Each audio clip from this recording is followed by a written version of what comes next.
आपण बोलता बोलता दोन तीन उल्लेख फार महत्वाचे केले. एक म्हणजे सामन्याचा उल्लेख तुम्ही कृतज्ञतेने केला, त्याच्याबद्दल तुम्हाला सुद्धा मी काल धन्यवाद देतो. कारण आजच्या राजकारणामध्ये आणि आजच्या पत्रकारितेमध्ये अनेक जण पत्रकार म्हणून सामनामध्ये त्यांनी सुरुवातीचे धडे घेतले आणि मग इकडे तिकडे गेले. त्यातले काही तुमच्यासारखे आजही एक कृतज्ञतेची भावना ठेवून आमच्याशी वागत असतात. राजकारणामध्ये सुद्धा तेच आहे. राजकारणामध्ये सुद्धा अनेक जण शिवसेनेमध्ये तयार झाले आणि पुढचं तुम्हाला काय सांगण्याची गरज नाही. बोलता बोलता तुम्ही ठाकरे ब्रँडचा उल्लेख केला. ठाकरे ब्रँड हा काही आत्ताच जन्माला आलेला नाही, तो गेल्या 5-6 पिढ्यांपासूनचा महाराष्ट्राला परिचित असलेला ब्रँड आहे. पण ठाकरे ब्रँड ज्यांनी नावारूपाला आणला अधिक प्रामुख्याने अर्थात माझे आजोबा आणि त्याच्यानंतर माझे वडील हिंदू हृदय सम्राट शिवसेना प्रमुख बाळासाहेब ठाकरे. आणि अभिमानाने सांगेन की त्या ठाकरे ब्रँडचा जन्म पुण्यामध्ये झालेला. त्याच्यामुळे भाई और बहनों, आपका और मेरा बहुत पुराना रिश्ता है. अरे याच्यात हसण्यासारखं काय, मी खरं ते बोलतोय. आहे की नाही? मग तेच तेवढंच म्हणायचं मला, बाकी पुढे काय म्हणायचं. आणि पुण्याला एक वेगळी परंपरा आहे. पुणा हे विद्येचं माहेरघर म्हणून ओळखलं जातं की जात होतं. कारण आता सगळीकडे मुंबई काय पुणे काय सगळी माहेरघरे ही बिल्डरांची झालेली आहेत. तरी देखील पुण्याचं एक वेगळं वैशिष्ट्य आहे, वेगळेपण नक्कीच आहे. आणि पत्रकार म्हटल्यानंतर आपण थेट टिळक आणि आगरकरांची आठवण काढतो. आता खरंच ती पत्रकारिता राहिलीय का आपल्याला? तसं मी पत्रकारितेवरती बोलू शकतो, कारण नाही म्हटलं तरी मी सुद्धा सामन्याचा संपादक आहेच, कार्यकारी संपादक समोर बसलेत, आमचे नेगवेकर वगैरे सगळे इथले आहेतच. पण म्हणून मी एक थोडस बोलू शकतो. तर आपल्याला तो अधिकार राहिलाय का आपण तो गमावलेला आहे? कारण जेव्हा जेव्हा आपण पत्रकारितेचा उल्लेख करतो तेव्हा टिळक आणि आगरकर, पण त्यांच्याकडनं आपण काय घेतलेलं आहे? आज आपली ताकद आहे का सरकारला की तुमचं डोकं ठिकाणावर आहे का, हे आपल्या सरकारला विचारण्याची ताकद आणि हिंमत आपण ठेवले का हरवून बसलेलो आहोत? काल परवाचा जो दसरा मेळावा झाला शिवसेनेचा, अभूतपूर्व झाला. हे मी तुम्हाला सांगण्याची गरज नाही. अभूतपूर्व हे केवळ माझं श्रेय नाही, तर कोसळणाऱ्या पावसामध्ये शिवाजी पार्क, एकतर शिवाजी पार्कमध्ये तळं झालं होतं आणि त्याही चिखलात केवळ मुंबईतलाच नव्हे तर महाराष्ट्राच्या कानाकोपऱ्यातनं शिवसैनिक आला होता. वयोवृद्ध पण आले होते, महिला पण आल्या होत्या, आबालवृद्ध आले होते, स्वतःची चटणी भाकरी घेऊन आले होते. पण आपल्याकडे बिर्याणी वगैरेची अशी काही सोय नाहीये. जे येतात ते स्वकष्टाचं असतं. असे सगळे शिवसैनिक आलेले. पाऊस पडत असताना सुद्धा कोणीही जास्त हल्ला नाही. एकतर शिवाजी पार्कला दरवाजे नाहीये, तसे बांधावरनं उडी मारली का माणूस बाहेर जाऊ शकतो. त्याच्यामुळे आलेल्यांना कोंडून ठेवण्याची काही तशी आम्हाला गरज वाटली नाही कधी, जी इतरांना कदाचित वाटत असेल की भाषण सुरू झाल्यावरती दरवाजे बाहेरनं बंद करतात. तशी काय आम्हाला गरज कधी वाटली नाही. आणि आपल्या आठवणीसाठी सांगतो की शिवसेनेचा पहिला दसरा मेळावा जेव्हा झाला 1966, मी अर्थातच 6 वर्षाचा होतो. येता जाताना सगळ्या हालचाली बघत होतो. घरी गर्दी होते, शिवसैनिक येतायत आणि मग सभा कुठे घ्यायची, काय कुठे घ्यायची, त्या चर्चेत मी काही सहभागी नव्हतो, नक्कीच नव्हतो. पण या आठवणी शिवसेना प्रमुखांनी सांगितलेल्या आहेत की जेव्हा त्यांनी ठरवलं की पहिली सभा घ्यायची, कुठे घ्यायची, शिवसेना प्रमुख म्हणाले शिवाजी पार्कला. सगळे त्यांचे मित्रमंडळी होती आणि आजूबाजूची काही लोक होती. ते अरे तुम्हाला काही वेळ लागली काय, शिवाजी पार्क पाहिले काय किती मोठं आहे, जरा पहिली सभा आपण एक छोट्या हॉलमध्ये घ्यायला पाहिजे, नंतर एक छोटं मैदान बघू, आणि असं करता करता जेव्हा आपल्याला वाटेल, अंदाज येईल तेव्हा शिवाजी पार्कला घेऊ. तेव्हा बाळासाहेबांनी ताडकन सांगितलं की मी पहिली सभा शिवाजी पार्कलाच घेईन, बघू कोण वेड आहे, मी वेडा आहे का लोक वेडी आहेत. आणि आता कालांतराने कळतं की दोन्ही वेडे नव्हते, दोघंही व्यवस्थित ठरवून जे त्यावेळेला एक दिशा ठरवली, त्या दिशेने तो प्रवास मला अभिमान वाटतोय की तुमच्या सगळ्यांच्या आशीर्वादाने आम्ही पुढे चालू ठेवलेला आहे. आणि त्याच जिद्दीने पाऊस समोर दिसत असताना सुद्धा मी संजय आणि माझे काही 2-4 नेते शिवसेनेचे आम्ही बोलत होतो कुठे घ्यायचं, तर आम्ही म्हटलं परंपरा आहे आपली, शिवाजी पार्क हॉलमध्ये कसा घेणार. आणि शिवाजी पार्कला सभा घेतली, मेळावा घेतला आणि तो तुम्ही बघितला. मुद्दा काय येतो की ही माझ्या शिवसेनेची एक तुम्हाला परंपरा सांगितली. त्या मेळाव्यात मी नेमकं काय सांगण्याचा प्रयत्न केला, कितपत मला जमला असेल, कारण पाऊस होता, समोर लोक भिजत होती, कितपत जमला कल्पना नाही मला. पण माझा प्रयत्न हा आहे, होता आणि आहे आणि तो राहणार, केवळ माझा पक्ष सत्तेत आला पाहिजे.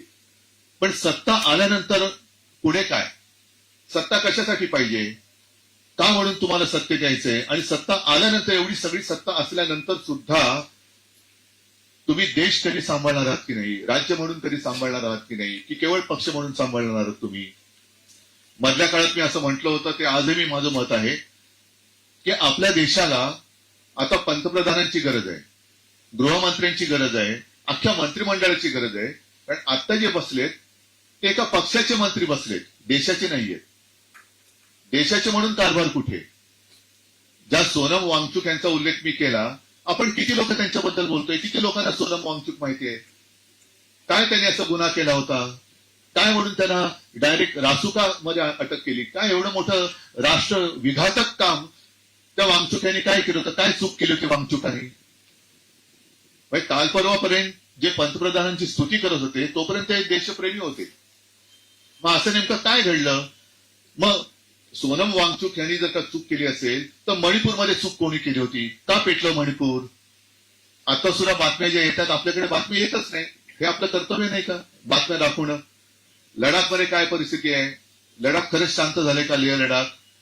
आसाममध्ये मी काल फोटो बघितला, कन्फर्म केलं की खरं आहे का खोटं आहे. आदिवासी रस्त्यावरती उतरले, हातामध्ये मशाली आहे, पण इकडे बातमी कुठे येते. मणिपूरमध्ये आज काय चाललंय कोणाला कुठे काय माहिती. आपल्याकडे सुद्धा देशात इतरत्र काय चाललंय आपण बातम्याच देत नाही. मग खरंच आपण टिळक आणि आगरकरांचं नाव घेण्याच्या लायकीचे आहोत का, हा विचार आपण सगळ्यांनी केला पाहिजे. आणि मग मला असं वाटतं की मला प्रश्न विचारण्याच्या आधी आपण स्वतःला प्रश्न विचारला पाहिजे की मी कोणाला प्रश्न विचारण्याच्या योग्यतेचा आहे का. मी काय म्हणून तुम्हाला प्रश्न विचारू, मी काय करतोय, माझं कर्तव्य मी पार पाडतोय का.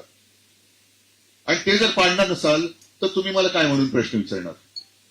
मी माझ्या परीने काम करण्याचा प्रयत्न करतोय आणि तो करत राहणार. कारण त्याला आमची घराण्याची म्हणा किंवा घराण्याची परंपरा म्हणा, जे समोर दिसतंय, जिथे जिथे अन्याय दिसेल त्या अन्यायाला लाथ मार, हे माझ्या आजोबांनी शिकवलेलं ब्रीदवाक्य माझ्या वडिलांनी ते आयुष्यभर पाळलं, तेच घेऊन मी पुढे चाललोय आहे. म्हणजे अगदी काही फुटबॉलपटू होण्याची गरज नाहीये की जिकडे तिकडे लाथ मारत फिर, पण अन्याय दिसेल तिकडे ढोंगाला लाथ मारणं हे आमचं कामच आहे.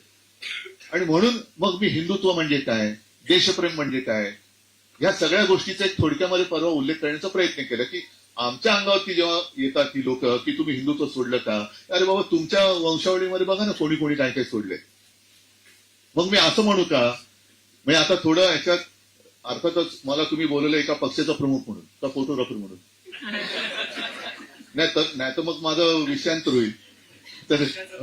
तर पक्षाचा प्रमुख म्हणून बोलवलं असाल तर मग माझे थोडे विषय तुम्हाला सांगितले पाहिजेत की जेव्हा आम्ही भाजपच्या सोबत होतो तेव्हा आम्ही कडवट हिंदुत्ववादी होतो आणि भाजपला आम्ही सोडलं म्हणजे काय हिंदुत्व सोडलं का.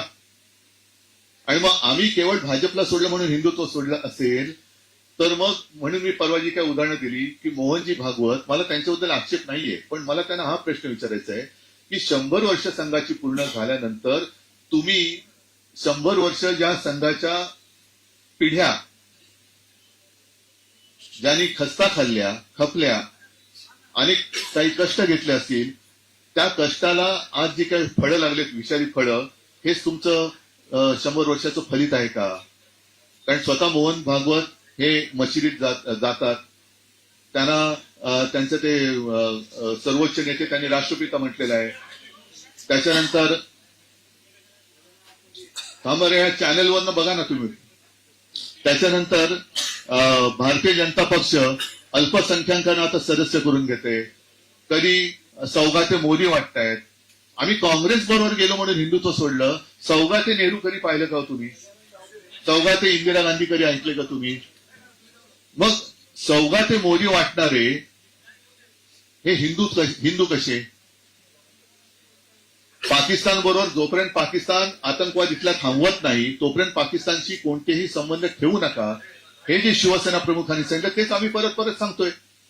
आणि तरी देखील म्हणजे हे भारतीय जनता पक्षानेच सांगितलं की पहलगाम मध्ये जो हल्ला झाला त्या हल्ल्यात धर्म विचारून गोळ्या घातल्या गेल्या.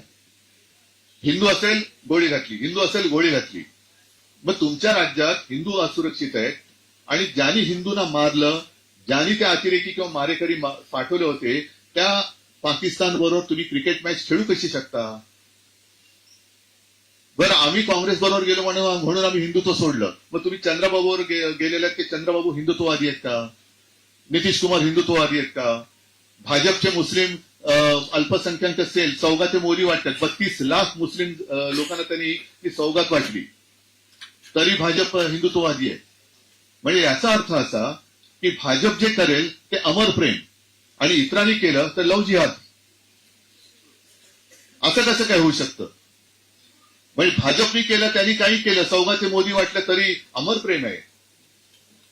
त्याच्यानंतर एका बाजूला तुम्ही सोफिया कुरेशी म्हणजे रक्षाबंधनाचा जो मी उल्लेख केला, बहीण आपल्याला राखी बांधते की माझं रक्षण कर म्हणून, ती सोफिया कुरेशी महिला आपल्या देशाचं रक्षण करते, तिला हे निर्लज्ज भाजपवाले पाकिस्तान की बहीण, आतंकवादियों की बहीण म्हणतात. आणि दुसऱ्या बाजूला मोदी सांगतात की यावर्षी मुस्लिम महिलांकडनं रक्षाबंधन करून घ्या. मग नक्की तुमचं काय, भाजपचं काय, अमर प्रेम आहे का लव जिहाद आहे? हा प्रश्न विचारण्याची ताकद ही पत्रकार गमावून बसलेत का? का नाही विचारत? जर लोकमान्य टिळक इंग्रजांना प्रश्न विचारू शकत होते तर आपणच निवडून दिलेल्या, आता मतचोरी हा विषय मी आणत नाही, निवडून आलेत ना, मानलं बसलेत डोक्यावर. मग आपणच निवडून दिलेल्या सरकारला आपण प्रश्न विचारण्याचा अधिकार आपण गमावून बसलो आहोत का? आणि तो जर गमावून बसलो असू तर मग आपण पत्रकार म्हणून घेण्याच्या पात्रतेचे आहोत का? हा एकच प्रश्न आहे. बाकी बोलायला गेलं तर पुन्हा माझं भाषण इकडे होईल म्हणून मी जास्त काही लांबण लावत नाही, पण डोक्यामध्ये माझ्या ह्या काही गोष्टी आहेत आणि म्हणून मला असं वाटतं की निदान पत्रकारांनी निष्पक्षपातीपणाने दूध का दूध पाणी का पाणी हे आपलं कर्तव्य बजावलं पाहिजे. आणि आता जे काही एक अंधभक्त हा वर्ग जन्माला आलेला आहे त्या अंधभक्तांना दृष्टी देण्याचं काम ही करण्याची जबाबदारी तुमच्या सगळ्यांची आहे, आमच्या सकट. मला वाटतं ती जर का आपण पाळली, विरोधी पक्ष म्हणून आम्ही नुसती आदळापट करत असू तर तेही अयोग्य आहे. कारण माझ्या आजोबा नेहमी सांगायचे की टीका अशी झाली पाहिजे की त्यांनी ओरबाडायचं नाही, तर ज्याच्यावरती टीका करतोय त्याला नेमकं कळलं पाहिजे की त्याचं काय चुकलंय. नुसतं रक्तबंबाळ करणं हे टीका करायचं काम नाही. त्याला कळलं पाहिजे की अरे हे माझं चुकलंय, हे चुकलंय माझं. म्हणजे दोन्हीकडे ते एक हे पाहिजे नीतिमत्ता, की एक सांगण्याचं धाडस पाहिजे योग्य ते, आणि दुसरं सांगितलेलं ऍक्सेप्ट करून सुधारण्याची सुद्धा एक वृत्ती पाहिजे ज्याच्यावर टीका केली जाते त्याच्याबद्दल. तर हे असं साधारणतः माझं एक मत आहे. मी जास्त आणखीन पुढे जात नाही. तुमचे प्रश्न विचारा, मी उत्तर द्यायचा प्रयत्न करतो. हरीशजी बरोबर आहे ना? तेव्हा तर साहेबांचं हिंदुत्व आणि दसरा मेळाव्याचा उल्लेख केला. सगळ्यांनी राऊत साहेबांना पण विचारलं त्या दसरा मेळाव्यात तुमचं एक विधान होतं, ज्यावेळेस कार्यकर्त्यांनी खालून म्हणले की तुम्ही ठाकरे म्हणून एकत्र येणार का, तुम्ही थोडंसं लमसम त्या दिवशी बोललात. नाही, असं नाही. हे सांगतो तुम्हाला. एक तर असं आहे की साधारणतः 2005 पासून आम्ही वेगळे झालो होतो. त्याच्यानंतर एका मुद्द्यावरती आम्ही एकत्र आलो आणि रोज आम्ही उठून आम्ही एकत्र एकत्र आलो असं बोलण्याची गरज नाही. आम्ही 5 जुलैला जो मेळावा घेतला, जर एकत्र यायचं नसतं तर आम्ही एकत्र आलोच नसतो. आता जे काय सुरू झालेलं आहे ना मुद्दामून की आम्ही एकत्र आलोय, त्याच्यामध्ये म्हणजे मी तुम्हाला नाही म्हणत, कृपा करून गैरसमज म्हणू नका, मी आमच्या विरोधकांना म्हणतोय की त्यांचे धाबे दणाणलेत आता की हे मराठी माणूस एकवटला तर आपलं काय होणार. म्हणून मग ते कुठेतरी त्याला काय, तुम्हाला कळलं असेल त्यांचा प्रयत्न काय आहे तो. बघा मी तुम्हाला एक सांगू का, मी गद्दार आणि नमक हरामांना उत्तर देत नाही. तो माणूस गद्दार आणि नमक हराम आहे, त्या नमक हरामाला मी उत्तर देत नाही आणि देण्याची मला गरज नाही. कारण ठाकरे म्हणजे काय आहे हे अख्खा महाराष्ट्र आणि अख्खा देश ओळखतो. त्याच्यामुळे त्या गद्दाराला आणि हरामखोराला मी काय उत्तर देणार नाही.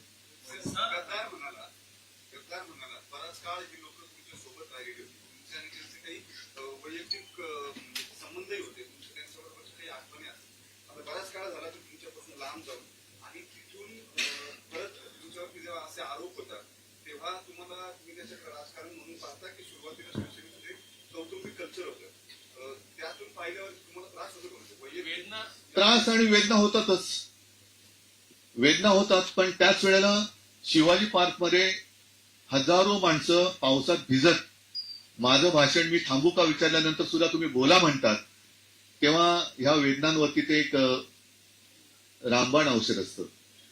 आणि शिव्या देणाऱ्यांपेक्षा आशीर्वाद देणाऱ्यांचे हात खूप महत्वाचे असतात आणि ते हात कितीतरी पटीने माझ्या पाठीशी उभे आहेत, म्हणून तर मी उभा राहू शकतो. उद्धवजी, गेल्यानंतर हॅलो, तुम्ही तुमच्या वडिलांनी वडील तुमच्या वडिलांनी जे गेल्यानंतर तुमच्या इलेक्टिव्ह मेरिटवरती बराच इम्पॅक्ट आलेला आहे या निवडणुकांमध्ये. त्याचं मॅनेजमेंट तुम्ही कसं करणार? एका बाजूला हा भाव नाही, इलेक्टिव्ह मेरिट कशावरती असतं? निवडून येणारी लोक बरोबर आहे, पण ते कशावरती काय काय करावं लागतं त्यासाठी? निशाणी लागते ना. मग जर जिकडे ज्यांनी माझा पक्ष चोरला, निशाणी चोरली, वडील चोरले, त्यांचं कसलं मेरिट आलंय? त्यांचं कसलं मेरिट आहे? खरं म्हणजे हा अन्याय आहे. एखाद्या मला मी स्पष्टपणाने जाहीर सभेत बोलले, ते आज सुद्धा बोलतो की निवडणूक आयोगाला कोणत्याही पक्षाचं नाव उचलून दुसऱ्याला देण्याचा अधिकार नाही आणि तो मी मानू शकत नाही, मी मानत नाही. त्याच्यामुळे माझा पक्ष हा शिवसेनाच आहे, शिवसेनाच होता आणि शिवसेनाच राहील. नाहीतर मी निवडणूक आयोगाचं आयुक्ताचं नाव हे धोंड्यात ठेवलं होतं. आता तो धोंड्या गेला, कुठे गेला तो मला माहित नाही, पण आता नवीन गोट्या आला असेल तर त्याचं नाव मी गोट्या ठेवेन. कारण तो माझ्या पक्षाचं नाव बदलू शकत नाही. माझ्या पक्षाचं नाव माझ्या आजोबांनी आणि वडिलांनी ठेवलेल्या निवडणूक आयुक्त तेव्हा जन्माला पण आले नसतील, हे आत्ताचे. टास्क आहे त्याच्यामध्ये लोक निवडून आणणं, इलेक्टिव्ह मेरिटची लोक तुमच्याकडून गेल्यानंतर नवीन लोक निवडून आणणं, हे तुम्हाला आव्हान वाटत नाही का? जर वाटत असेल किंवा मग त्याच्यासाठी स्ट्रॅटेजी प्लॅन तुमचा काय येणाऱ्या निवडणुकीत? असं जर का आपण विचार केला तर मग शेतकऱ्यांनी काय करायचं? कारण त्यांनी काढलेलं पीक, मेहनत केलेलं, आता जशी हालत झालेली त्याच्या डोळ्यात एकच ते उद्ध्वस्त झालं, तरी त्याची जमीन आणि त्याची मेहनत आणि जमिनीचा कस जोपर्यंत आहे तोपर्यंत त्याला घाबरण्याचं कारण नसतं. तरी सुद्धा तो पुन्हा कसतो आणि पुन्हा पीक काढतो आणि आपलं पोट भरतो. साहेब, माझा एक प्रश्न असा आहे, सुरुवातीचा जो प्रश्न होता की तुम्ही आणि राजसाहेब एकत्र आलात. अरे तुम्ही दाखवता ना का आपण असंच बोलतोय? तुम्ही दोघे एकत्र आलात तर निश्चित मराठी माणसाला त्याचा आनंदच होणार आहे. पण आपल्याकडून 2 वेळा उल्लेख झाला मध्ये मराठीच्या मुद्द्यावर, जेव्हा तुम्ही दोघे एकत्र आलात त्यावेळेस तुमच्याकडून उल्लेख झाला की आम्ही एकत्र आलोय ते एकत्र राहण्यासाठी, आणि परवाच्या मेळाव्यात देखील तुम्ही तो उल्लेख केला. पण त्याच वेळेला राज ठाकरे यांच्याकडून मात्र ह्या बाबतीतला कुठलाही उल्लेख स्पष्टपणाने होताना दिसत पण तो त्या दिवशी भाषण करतच नव्हता. नाही. पण इतर वेळेस सुद्धा म्हणजे पण हो, थांबा ना तुम्ही. आता अजून निवडणूक नाही जाहीर झालेली, त्याच्यानंतर आमच्या 2-3 वेळा भेटी पण झालेल्या आहेत. तर काही गोष्टी व्यवस्थित करून घ्या ना. आगामी काळामध्ये महाराष्ट्रात थांबा, कोणतरी एकाने विचारा. आतापर्यंतच्या निवडणुका महाविकास आघाडी म्हणून लढवल्या, महापालिकेच्या निवडणुका आघाडी म्हणून लढवणार का? किंवा त्यात कोणी ऍडिशनल डिसिजन होणार? हा प्रश्न तिन्ही पक्षांनी मिळून सोडवायला पाहिजे. कारण लोकसभा आणि विधानसभा आम्ही महाविकास आघाडी म्हणून लढलो. आता मी सुद्धा म्हणजे शिवसेनेने पण, काँग्रेसने पण आणि राष्ट्रवादीने पण महाविकास आघाडी म्हणून लढायला काहीच हरकत नाहीये. मात्र त्या व्यतिरिक्त, कारण आमची आघाडी आहे, जसं शिवसेना आणि भारतीय जनता पक्षाची होती युती, तशी आमची आघाडी आहे. तिन्ही पक्षांना त्यांचा निर्णय घेण्याचं स्वातंत्र्य आहे. तिन्ही पक्षांना जर वाटलं आघाडी म्हणून लढायचं, लढू शकतो. समजा कोणाला वाटलं की नाही आम्हाला वेगळं लढायचंय, तसं ती जेव्हा निवडणूक जाहीर होईल तेव्हा त्याच्याबद्दल आमची चर्चा होईल. आणि साहजिकच आहे, स्थानिक पातळीवरच्या निवडणुका आहेत, त्याच्यामुळे स्थानिक आमचं जे काही युनिट असेल प्रत्येक पक्षाचं, त्यांना विश्वासात घेऊन हा निर्णय घेतला जाईल. सर, आगामी काळामध्ये महाराष्ट्रात स्थानिक स्वराज्य संस्थांच्या निवडणुका आहेत. शिवसेना म्हणते की कायम भावनिक राजकारणाचा विषय हा पुढे येत असतो. तर या पुढच्या काळात महाराष्ट्रासाठी स्थानिक स्वराज्य संस्थांच्या निवडणुकांसाठी तुमचा काय अजेंडाचा काय असू शकेल? भावनिक म्हणजे काय नेमकं? शेतकऱ्यांना कर्जमुक्ती करा हा भावनिक प्रश्न आहे. शेतकऱ्यांना 50,000 रुपये हेक्टरी नुकसान भरपाई द्या हा भावनिक विषय आहे की आत्ताची जी वस्तुस्थिती आहे त्याला आवश्यक विषय आहे? नोकऱ्या मिळाल्या पाहिजेत, भूमिपुत्रांना नोकऱ्या मिळाल्या पाहिजेत, शिक्षण मिळालं पाहिजे, त्यांचा विकास झाला पाहिजे. हा भावनिक प्रश्न आहे का जीवनावश्यक प्रश्न आहे? त्याच्यामुळे मला नाही वाटत असं भावनिक, ज्या पद्धतीने आता दरवेळेला भाजपा करतं त्याला तुम्ही तो भावनिक म्हणू शकाल, कारण कामाचा नन्नाचा पाडा आहे, त्याच्यामुळे मग ते हिंदू मुस्लिम हा त्यांचा विषय झाला. सर, हा प्रश्न विचारण्याचा उद्देश असा होता की सध्याचं राजकारण म्हणलं की आरोप प्रत्यारोप सातत्याने होत आहेत आणि त्याच्यात विकासाचा मुद्दा हा पुढे पाठीमागं पडतोय. तर विकासाच्या मुद्द्यावर स्थानिक स्वराज्य संस्थांची निवडणूक लढवली जाऊ शकते का? नक्कीच, आणि त्याच्यावरती ती जायला पाहिजे. जसं मुंबई महापालिकेमध्ये मी अभिमानाने सांगेन की 25 वर्ष म्हणजे आता विसर्जित झाली महापालिका, तोपर्यंत सलग 25 वर्ष शिवसेना आणि भाजपा, तेव्हा एकेकाळी भाजपा आमच्या सोबत होती, आमच्याकडे असताना आम्ही तिकडे शाळांचा दर्जा सुधारला, पाण्यासाठी सुद्धा पाणी वाढवलं. त्याच्यानंतर सगळ्यात मोठा विषय ज्याचं श्रेय ते घ्यायचा त्यांनी प्रयत्न केला पण त्यांनी ते जमलं नाही, तो म्हणजे कोस्टल रोड. त्याच्यानंतर जिजामाता उद्यान असेल, शाळा असतील, हॉस्पिटल्स असतील, अनेक गोष्टी आम्ही मुंबईमध्ये केल्या, उद्यानं दिली, खूप गोष्टी केल्या मुंबईमध्ये. हा विकासच केला आम्ही. केली नव्हती, आम्ही करू इच्छित होतो.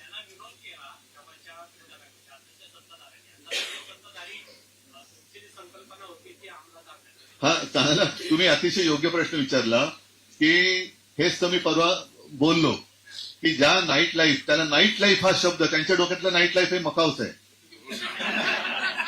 त्याच्यामुळे हा मानसिकतेचा विषय, मानसिकता, भावनिक नसला तरी मानसिकतेचा प्रॉब्लेम आहे. त्यांच्या डोक्यामध्ये ती नाईट लाईफ म्हणजे ते नाईट लाईफ बसलेलं आहे, त्याला आमचा नाईलाज आहे. आपण जे आता डे लाईफ म्हणजे काय, आदित्यचा जो मुद्दा होता तो अत्यंत योग्य होता, म्हणून तो त्याने आता स्वीकारला की दिवसा जरा आपण जे काम करतो, आपल्याला आता बाहेर गेलं तर खाणं पिणं भूक तर लागते ना, रेस्टॉरंट्स आहेत, काहीतरी वाहतुकीची साधने आहेत, रात्री काम करून घरी जाणाऱ्याला टॅक्सी मिळते का, रेल्वे किती वेळ चालू असतात, बसेस किती, मी मुंबईचं बोलतोय, चालू असतात तुमच्या इकडे, म्हणजे आता मुंबईतल्या उपनगरात सुद्धा आणि पुण्यात सुद्धा. पुण्यात तर रिक्षा खूप आधीपासून आहेत. मला कल्पना नाही पब्लिक ट्रान्सपोर्ट ज्याला म्हणतो ते पुण्यात रात्री किती वाजेपर्यंत असतं, मुंबईमध्ये सुद्धा ते बंद होतं. तर ते जे आहे त्याला नाईट लाईफ हा शब्द वापरला होता. तो शब्द घेऊन हे भाजपवाले कमरेचं सोडून डोक्याला गुंडाळून त्यांनी तो जो काय सगळं नाईट लाईफ दाखवलं ते भयानक होतं. आणि आता तोच मुद्दा घेऊन ते पुढे चाललेले आहे. म्हणूनच मी मगाशी जे म्हटलं ना की ते करतात ते अमर प्रेम, दुसरे करतात ते लव जिहाद. बाळासाहेबांना प्रतीक भिडे नावाची अँकर होती. हो, मला माहिती आहे. प्रश्न विचारला होता की बाळासाहेब आजच्या राजकारणात तुम्ही वर्णन कसं कराल? बाळासाहेबांनी अगदी क्षणात उत्तर दिलं की कचकरण, राजकारण म्हणजे कचकरण. तुम्ही कसं वर्णन कराल? स्वर्गातला नर्क की नरकातला स्वर्ग? स्वर्गातला नर्क की नरकातला स्वर्ग? मी तुम्हाला खरं सांगू का, आपला देश आता स्वर्ग म्हणजे लगेच कोणी वरती जाण्याची काय करू नये, पण आपला देश हा खूप चांगला आहे, खूप सुंदर आहे. आपल्या देशाची एक संस्कृती आहे, त्या देशाला ह्यांनी थोतांड करून नाचून टाकलंय आणि देशाचा हे नरक बनवायला चाललेले आहेत. आणि तो नरक होऊ नये म्हणून मी आपल्या सगळ्यांच्या सोबतीने प्रयत्न करतोय की आम्हाला जो देश पाहिजे तो आमचाच देश आहे, पण देशामधली ही लोक, तुम्ही आता ज्या भिंती उभ्या केल्यात त्या भिंती ह्या म्हणजे काही देश नाही. आणि मधल्या काळात म्हणून मी म्हटलं होतं की भारतीय जनता पक्षाला सरकार चालवता येत नाही. ते ना केंद्रातलं येतं ना राज्यातलं येतं. कारण केंद्रातल्या सरकारला जर का आपण बघितलं तर ना त्यांना मणिपूरचा प्रश्न सोडवता आलाय, ना काश्मीरचा सोडवता आलाय. आज आता मला वाटतं राजनाथ सिंग बोलले की आता आघळीत केली तर आम्ही पाकिस्तानचं नामोनिशाण, असं किती वेळा आघळीत तुम्ही मोजताय? आता आलं तर बघा सोडणार नाही, आता आलं तर बघा, अरे झालं किती वेळा सोडणार नाही. तर हे जे काय चाललेलं आहे ना ते फार विचित्र आहे. आणि म्हणून मी म्हणतो की हे देशाला हुकुमशाहीच्या दिशेने घेऊन चाललेले आहेत. सर, मोदींनी आताच 75 कंप्लीट केली, मी असं त्यावेळेस बोललं जायचं की ते थांबतील, पण तसं काही दिसलं नाही. तुम्ही शुभेच्छा. तुमची काय इच्छा आहे?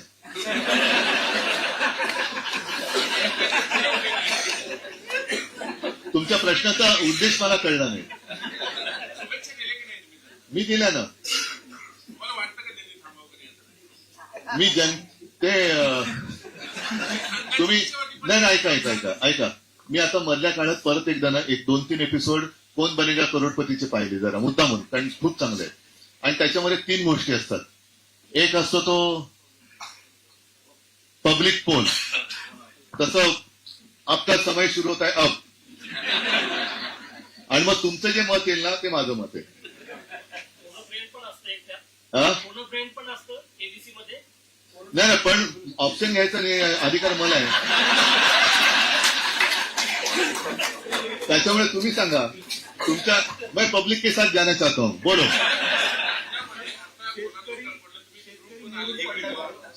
महाराष्ट्रामध्ये शेतकरी मोडून पडलाय. पूरस्थितीमुळे सगळी परिस्थिती ढासळली. एकीकडे राज्य सरकार जे आहे ते तोंडाला पाणी पुसण्याचं काम करतंय आणि दुसरीकडे केंद्र सरकारही मदतीचा हात देत. या पार्श्वभूमीवरती आपलं काय? नाही, अगदी हा सध्याचा खूप अस्वस्थ करणारा विषय आहे. आणि म्हणून आता तुम्ही जो विचारला ना प्रश्न, कुठे राजकारण का गजकारण, हे आपल्याला कळतच नाही. राजकारण म्हणजे केवळ राजकारण म्हणजे काय, तर मला सत्ता पाहिजे पण ती जनतेची सेवा करायला. जसं मी मुख्यमंत्री होतो तेव्हा दुर्दैवाने संपूर्ण जगात करोनासारखं संकट आलं, माझ्या परीने मी काम करण्याचा प्रयत्न केला. कितपत यशस्वी ठरलो तुम्ही सांगू शकता, मला कल्पना नाही. कारण मला जेवढं कळलं, मी जेवढं करू शकतो मी करू शकलो. त्याही काळामध्ये कोणीही न मागता मी शेतकऱ्यांची कर्जमुक्ती करून दाखवली होती. मी 10 रुपयामध्ये शिवभोजन होतं ते त्या करोनाच्या काळात मला वाटतं काही वेळेला मोफत पण दिलं होतं, काही रुपयात 5 रुपयात दिलं होतं. शेतकऱ्यांना भरघोस मदत, कारण 2 वेळेला एकदा त्योक्ते आलं, एकदा निसर्ग आलं, त्याच्यानंतर आपल्या पश्चिम महाराष्ट्रामध्ये सुद्धा पूर आला होता. तेव्हा नुसती कागदावरती नाही, मदत त्याच्या हातात मी पोहोचवली होती. शेतकऱ्यांना कालबद्ध स्वरूपात मी कर्जमुक्त केलं होतं. आताचं जे सरकार आहे हे परत तेच सांगतो, भाजपला सरकार चालवता येत नाही. नाहीतर त्यांनी 17 साली दिलेली कर्ज माफी अजून चालू आहे आणि मी केलेली ती मी पूर्ण करून झालं. त्याच्यात एकच गोष्ट राहिली होती जी मी सुरुवात केली होती, करोनामुळे करू शकलो नव्हतो, ते म्हणजे नियमित कर्ज परतफेड करणाऱ्यांना 50,000 रुपये प्रोत्साहनपर राशी. साहजिकच आहे, करोनाच्या संकटात अर्थचक्र गडबडलं होतं, पण त्याही वेळेला शेतकऱ्याने अर्थचक्र सांभाळलं होतं आपलं. म्हणजे हे शेतकऱ्यांचे उपकार आहेत आपल्यावर. मी सुरुवात केली आणि ह्यांच्या राशी घेऊन पळाले. तर आता मला असं वाटतं की मी हे परवा बोललोय की नरेंद्र मोदी आपले पंतप्रधान, त्यांनी बिहारमध्ये निवडणुका तोंडावर आहेत म्हणून महिला 75 लाख महिलांच्या अकाउंटमध्ये 10,000 रुपये हे केंद्रातनं टाकलेत. कुठे आला होता प्रस्ताव? म्हणजे मी बिहारला देण्याबद्दल माझी पोटदुखी नाहीये, पण अडचणीत असणाऱ्या लोकांना, तुम्ही अडचणीत आहात म्हणून तुम्ही मदत करताय. जनता अडचणीत असताना मदत करणारं सरकार आम्हाला पाहिजे. सरकार अडचणीत यायला पाहिजे किंवा सरकार अडचणीत आहे म्हणून मदत करणारं सरकार नको आहे आम्हाला.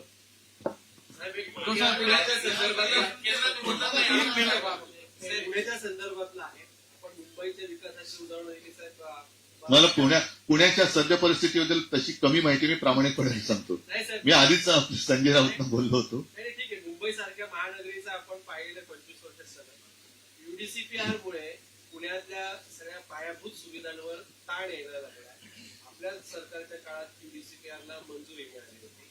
अगदी 6-7-9 मीटरच्या रस्त्यांवर टोलेजंग इमारती उभ्या राहतात. पाण्याचा प्रश्न गंभीर होणार आहे.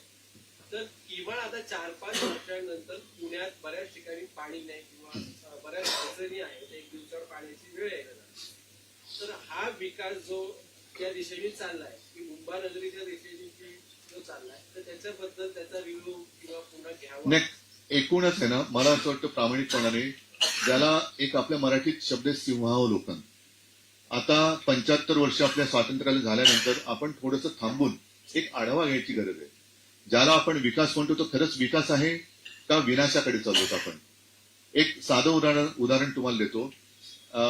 मुंबईचंच मी परत उदाहरण देईन की मुंबईमध्ये आज देखील 24/7 ज्याला म्हणतो तसं पाणी देऊ शकत नाही, कारण लोकसंख्या आणि पाणी यांचं प्रमाण हे व्यस्त आहे.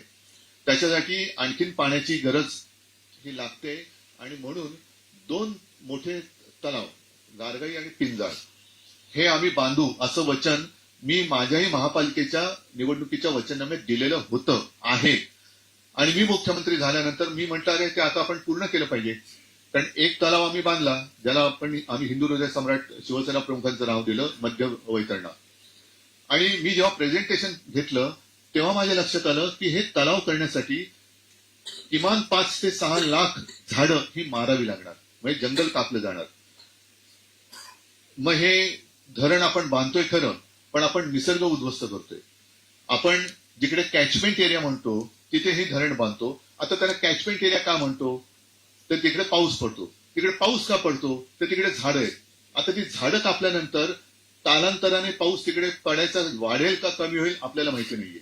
आणि मग त्याला पर्याय म्हणून मी डिसॅलिनेशन ऑफ वॉटर, म्हणजे मुंबईला समुद्र किनारा आहे मोठा, समुद्राचं पाणी आपण पुराणात ऐकलं, अगस्तीने समुद्र प्यायला होता, अगस्ती ऋषीने.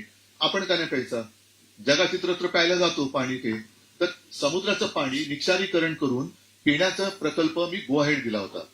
आणि ते सुद्धा पाणी साधारणतः रोज मुंबईला तानसा तलावातनं जेवढं मिळतं 400 MLD तेवढं पाण्याचा मी पायलट प्रोजेक्ट गुवाहेड दिला होता.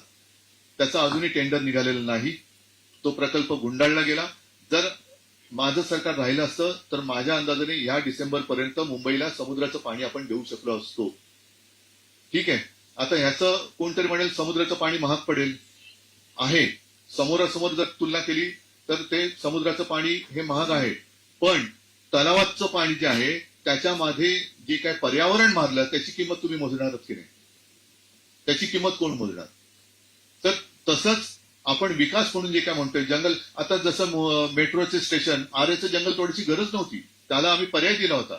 आता तीही जागा घेतली आणि जिथे आम्ही सुचवलेली तीही जागा घेतली. तर जसं मुंबईचा मी विचार करू शकतो, कारण मी मुंबईकर आहे. पुण्यामध्ये आलो आणि पुण्याचं आता तेव्हा पुण्यामध्ये तेव्हा दादागिरी होती, आता माहित नाही मला दादागिरी आहे का, मोडून काढले. त्याच्यामुळे मी म्हणजे पुणेकरांची मी माफी मागतो की मी तेव्हा पुण्याकडे तेवढं लक्ष देऊ शकलं नव्हतं. कारण बाबा तुम्ही चालले, तरी देखील जेव्हा कोरोना वाढला तेव्हा मी पुण्यात एकदा आलो होतो आणि सगळ्या महापालिका अधिकाऱ्यांची बैठक घेऊन माझ्या मी सूचना केल्या होत्या. आता हा विचार केला पाहिजे की नुसती घरं बांधतोय आपण, पण सुविधा, कारण आता मुंबई काय, पुणे काय, बेंगलोर काय, ही सगळी ट्रॅफिक जाम मध्ये आता मरायला लागलेली शहर आहेत. आणि ट्रॅफिक जाम मध्ये तुम्ही इलेक्ट्रिक व्हेकल आणा का इथेनॉल आणा. आता इथेनॉल आणल्यानंतर परत त्याचं वेगळं एक आता हे सुरू झालेलं आहे, इथेनॉल कोणासाठी कशासाठी. पण व्हेकल आणल्यानंतर गर्दी होणार ना, ट्रॅफिक जाम तर होतोय.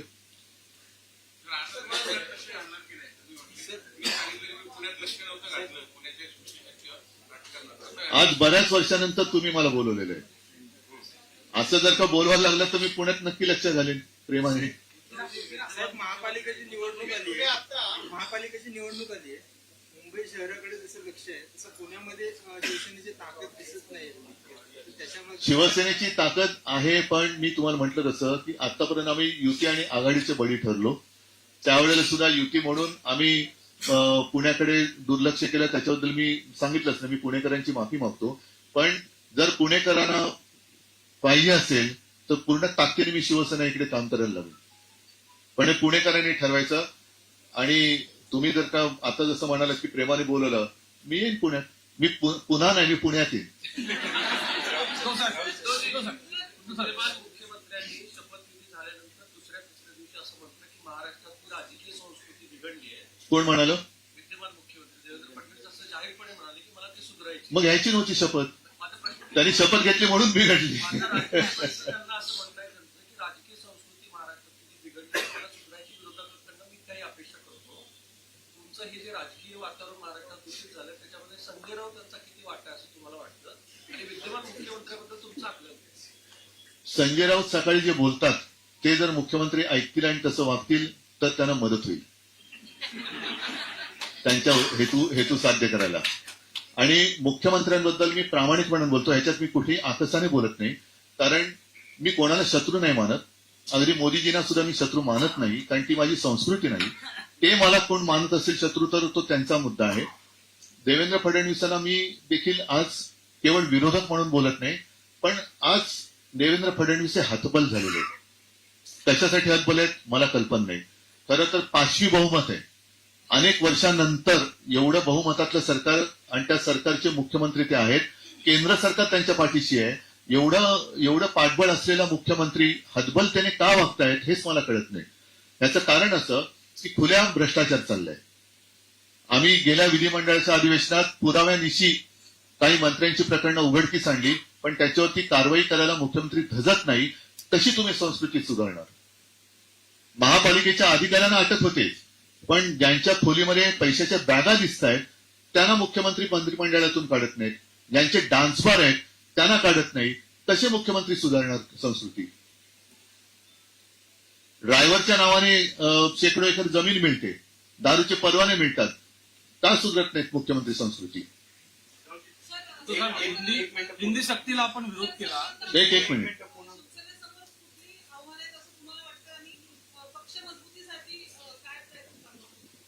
मी पक्ष मजबूती हा विषय माझा नक्कीच आहे पक्षप्रमुख म्हणून, पण त्याच्यापेक्षा राज्य आणि देश मजबूतीकडे माझा जास्त कल आहे. आणि आव्हान असं आहे की आता जो एक भ्रम निर्माण केला गेलेला आहे आणि धार्मिक तेढ, मी जे शिवसेना प्रमुखांनी शिकवलेलं, माझ्या आजोबांनी शिकवलेलं आहे, आम्ही हिंदू आहोतच, त्याच्यासाठी या भाजप किंवा कोणाकडनं सर्टिफिकेटची गरज नाही आम्हाला. त्यांच्या आधीपासून ठाकरे घराणं हे या धर्मासाठी, किंवा कारण माझे आजोबा हे समाज सुधारक होते, त्यांची ओळख काही मी करून देण्याची गरज नाही. ज्या काही भाकड समजुती आणि अंधश्रद्धा होत्या त्या दूर करण्यामध्ये त्यांचं मोठं योगदान आहे. त्याच्यामुळे सुधारणावादी हिंदुत्व हे आमचं हिंदुत्व आहे. त्याच्यामध्ये धर्म असेल, कोणाचा कोणताही धर्म असेल, पण राष्ट्रधर्म एक असलाच पाहिजे, हे आमचं हिंदुत्व आहे. आणि ते होताना दिसत नाही आहे. केवळ धर्माच्या नावाने मतं मागितले जात आहेत, हे घातक आहे. हिंदी सक्तीला आपण विरोध केला, तो विषय आता तरी मागे पडलेला. पण सरकारने जी समिती नेमली नरेंद्र जाधवांनी, नरेंद्र जाधवांना मी तुमच्या सगळ्यांच्या समोर सांगते, कृपा करून आयुष्यातला मौल्यवान वेळ घालवू नका, कारण जे होणार नाही त्याच्या मागे तुम्ही कशाला वेळ घालवताय? निवडणुकीनंतर कदाचित पुन्हा हा नाही, होणारच नाही ना. त्याच्यामुळे नरेंद्र जाधवांनी छान, ते लेखक आहेत, त्यांनी छान साहित्य अजून निर्माण करावं, आणखीन काही अर्थतज्ञ आहेत, त्याच्यात आर्थिक काही सूचना कराव्या. पण जी गोष्ट होणारच नाहीये त्याच्यासाठी त्यांनी आयुष्य वाया घालू नये, असं माझं नरेंद्र जाधवांना एक जाहीर आवाहन म्हणजे विनंती आहे. शिवसेना बिहारमध्ये निवडणूक लढवणार आहे का? जर लढवणार असेल तर स्वतंत्र लढवणार आहे काँग्रेससोबत? बिहारच्या युनिटशी आमचं बोलणं अजून झालेलं नाही. आणि तिकडे तुम्हाला माहिती आहे आधीच आता 10,000 रुपये वाटलेले आहेत. त्याच्यामुळे एक नक्की की उगाच कोणाच्या तरी तंगड्यात तंगड घालण्याचं काम आम्ही करणार नाही. नार्वेकर यांचा जो विचार होता त्याच्याबद्दल अच्छा, मला हा सुधारणा चालू आहे. आणि दुसरा प्रश्न, नाही सॉरी, नार्वेकरांचं काय? नार्वेकरांच्या विरोधात जे तुम्ही सुप्रीम कोर्टात गेलेला तो निकाल आणि हो कळलं. शिवसेनेचा आहे, त्याचा तुम्ही पाठपुरावा किती करणार? मला असं वाटतं की आता काय 2025 एक नदीच्या काळात 2045-50 पर्यंत तरी निकाल लागेल.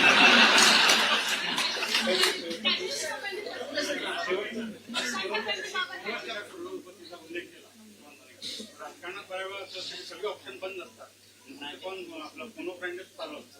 तर अशा अशी प्रसंग आला तर तुम्ही कुणाला फोन करा? त्याच्यामध्ये पीठ हा सुद्धा एक ऑप्शन असतो. मताला सर. पक्षांतर बंदी कायद्यावर सुप्रीम कोर्टाने जो अप्रोच घेतलेला आहे, तर त्याला तुम्हाला वाटतं की आणि शिवसेनेच्या बाबतीत जो प्रेसिडेंट एक पाडलेला आहे, तर देशाच्या ओव्हरऑल राजकारणात याचा काय परिणाम होणार आहे? किती मोठा परिणाम? मला याचीच चिंता आहे. म्हणून मगाशी जो प्रश्न विचारला ना, पक्ष मजबूत किंवा पक्षाचं, मला त्याच्यापेक्षा ठीक आहे, व्यक्ती येतात, व्यक्ती जातात, कोणी अमरपट्टा घेऊन येत नाही. पण देश, जसं वाजपेयी बोलले होते की सरकार आती है सरकार जाती लेकिन देश रहना चाहिए, तो देश राहील की नाही, देशातली लोकशाही राहील की नाही, आणि आपण असताना आपण ती टिकवण्याचा प्रयत्न करणार आहोत की नाही, हा प्रत्येकाने विचार केला पाहिजे. कारण हा पक्षांतर बंदीचा कायदा मग ठेवलाय कशाला? आता सुद्धा खरं म्हणजे चंद्रचूडांकडनं आम्हाला मोठी अपेक्षा होती, पण त्यांनी त्यांचं आता सगळं उघडं पडलंय. आम्हाला जर का न्यायालयाकडनं आता न्यायाची अपेक्षा करायची नसेल तर मग आम्ही कोणाची दारं ठोकायची? आता सुद्धा आमची तारीख लागली, आता ही तारीख, ह्या तारखेला निकाल लागणार आहे का पुढची तारीख मिळणार आहे? मग तो सगळेच सनी देओल होणार का? तारीख पे तारीख. मग लोक चिडतात का? हा सुद्धा एक मुद्दा आहे ना महत्वाचा. लोक का उतरतात रस्त्यावर? सगळ्याकडनं जर का एक निराशा पदरी पडणार असेल, भ्रमनिराश होणार असेल, आणि तुम्ही जसं कॉल ऑफ फ्रेंड म्हणालात आणि फ्रेंडच कोणी शिल्लक राहणार नसेल लोकशाहीचा म्हणून, तर मग शेवटी लोकांनी करायचं काय? म्हातारे सर, शेवटचा प्रश्न घ्या. तुम्ही मगाशी म्हणालात की मुख्यमंत्री असताना तुम्ही सर्वसामान्यांसाठी खूप चांगलं काम करत नाही, असं नाही. मी माझ्या परीने प्रयत्न केला. मी चांगलं काम केलं असं बोलतो. कोरोनाच्या काळातही तुम्ही चांगले निर्णय घेतले. मग तुम्हाला असं वाटत नाही का की मुख्यमंत्री पदाचा राजीनामा देऊन तुम्ही चूक केली? नाही. मला असं वाटतं का? नाही, अजिबात नाही. ह्याचं कारण प्रामाणिकपणे सांगायचं तर कदापिही माझ्या स्वप्नात मुख्यमंत्रीपद नव्हतं. आणि मी त्याला तुम्ही काही म्हणा, भावना किंवा आणखीन काही, पण जेव्हा मला असं वाटलं की माझा एक जरी माणूस माझ्या विरुद्ध उभा राहून माझ्यावरती अविश्वास व्यक्त करत असेल तर मला तिकडे राहायचं नाही. आणि तेही ज्यांना मी भरभरून गेलं, शिवसेना प्रमुखांच्या नंतर ज्यांना मी मंत्रीपदं दिली, ज्यांना महत्वाची खाती दिली, म्हणजे आधी कोणी केलं असेल पण मुख्यमंत्री म्हणून तसं पाहिलं तर माझ्याकडे मी जे काही प्रशासनासाठी आवश्यक असणारी खाती खातं एखाद दुसरं ठेवलेलं, पण नाहीतर नगर विकास वगैरे कोणतेही खातं मी ठेवलं नव्हतं. ते सगळं देऊन टाकलं होतं. एवढं दिल्यानंतर सुद्धा जर का कोणी पाठीत वार करत असेल तर काय उपयोग आहे त्याचा? हा, मराठवाड्यातल्या शेतकऱ्यांचं आत्महत्या थांबत नाही अजून पण मराठवाड्याच्या विकासाकडे दुर्लक्ष झाले आतापर्यंत, त्याच्यामुळे ही परिस्थिती. आता तिथे सगळं जाती लढवल्या जातात.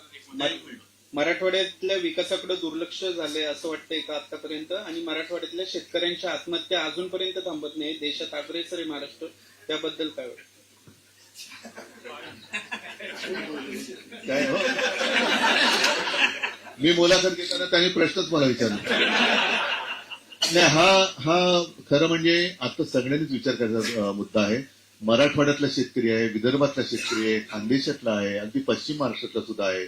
मराठवाड्याचा शेतकरी, मी एक दिवस त्यांची भेट घेऊन आलो आणि यापूर्वी सुद्धा मी गेलो होतो, पण यावेळीचं संकट हे फार भयानक आहे. म्हणजे बघणं सगळं भयान आणि विदारक आहे. तिकडे मी गेलो, दुसऱ्या तिसऱ्या दिवशी मी गेलो, गुडघाभर पाणी शेतामध्ये होतं, पीक चढून गेलं होतं, वास मारायला लागला होता ना. पीक विम्याचं काही, कारण त्याचे निकष एवढे विचित्र करून ठेवलेत की पीक विमा मिळणारच नाही, पीक विमा मिळणारच नाही किंवा तो द्यायचाच नाही, असे निकष केले गेले. त्याच्यानंतर पंचनामे, अजूनही केंद्राचं पथक काल परवापर्यंत आलेलं नव्हतं. काल परवापर्यंत केंद्राचं पथक आलेलं नव्हतं. त्याच्यानंतर ज्यांची घरं वाहून गेलेत त्यांच्या घरात पाणी 48 तास राहिलं पाहिजे, हा कुठला निकष आहे? आणि विकास म्हणजे नेमकं काय? आतापर्यंत अवर्षणग्रस्त हा मराठवाडा आपण धरत होतो. मी तिकडे काही वयोवृद्ध शेतकरी मला जे भेटले, साधारणतः 75-80च्या आसपासचे असतील. आणि आता तुम्ही जर 75चा मगाशी प्रश्न विचारला, निवृत्त शेतकऱ्याला निवृत्ती नसते. तो 80 वर्षाचा झाला तरी आपल्यासाठी खपत असतो. आपल्याला म्हणजे तो मेहनत करतो, खपतो आणि आपल्यासाठी अन्नधान्य पिकवत असतो. तो बिचारा किती वयाचा झाला तरी कष्ट करत असतो, कष्ट उपसत असतो. आणि त्यांनी मला सांगितलं की असं संकट आम्ही आयुष्यात कधी पाहिलं नव्हतं, एवढी अतिवृष्टी आम्ही कधी पाहिलेली नव्हती. आपण त्याची आता कल्पना न करणाऱ्या गोष्टी घडायला लागल्यात.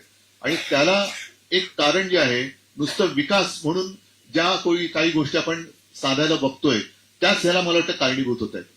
म्हणजे आता सुद्धा मुंबईमध्ये आहे, ठीक आहे, जिकडे आवश्यक आहे तिकडे अंडरग्राऊंड आम्ही सुद्धा पाण्याच्या हे केलेले आहेत, जलवाहिन्या केलेल्या आहेत.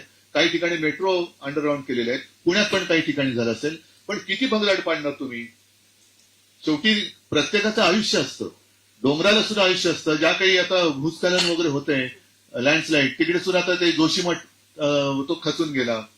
आणखीन सगळं कारण आपण विकास विकास विकास. आता शेतकऱ्याला मदत आधी द्यायला पाहिजे का शक्तीपीठ महामार्ग केला पाहिजे? शक्तीपीठ महामार्गाची सुरुवातच 86,000 कोटीपासून होणार.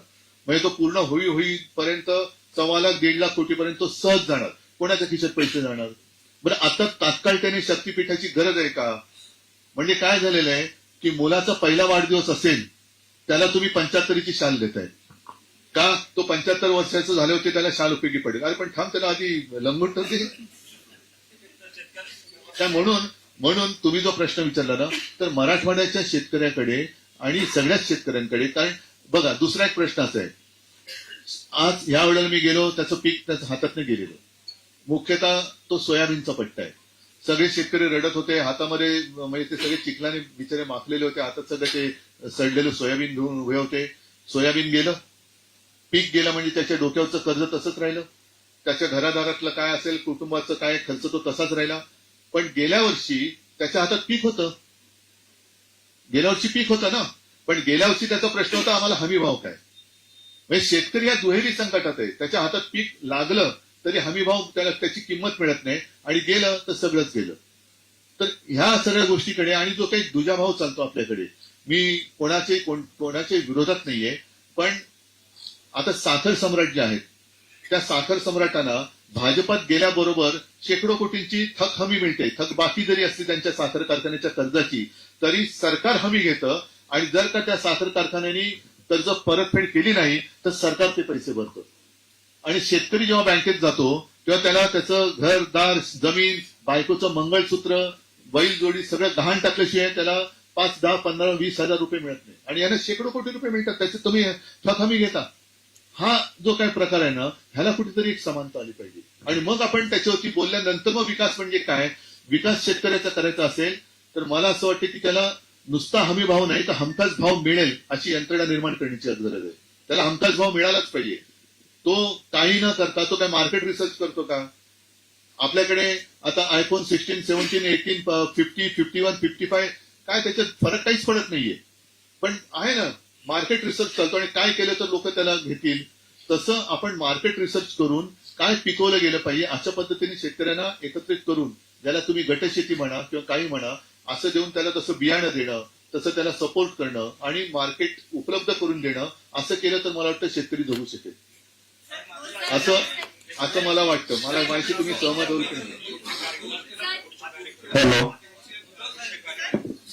एक शेवटचा प्रश्न घेतोय कार्यक्रम. मग सांगतो, मग परत येईल मी.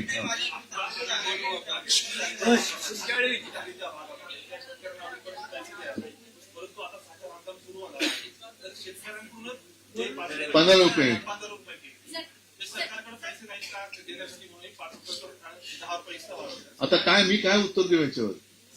म्हणजे हा पूर्वभार सरकार आता जसं जीएसटी कमी केला, बरोबर आहे, जीएसटी लावला कोणी होता? नेहरूने लावला होता का?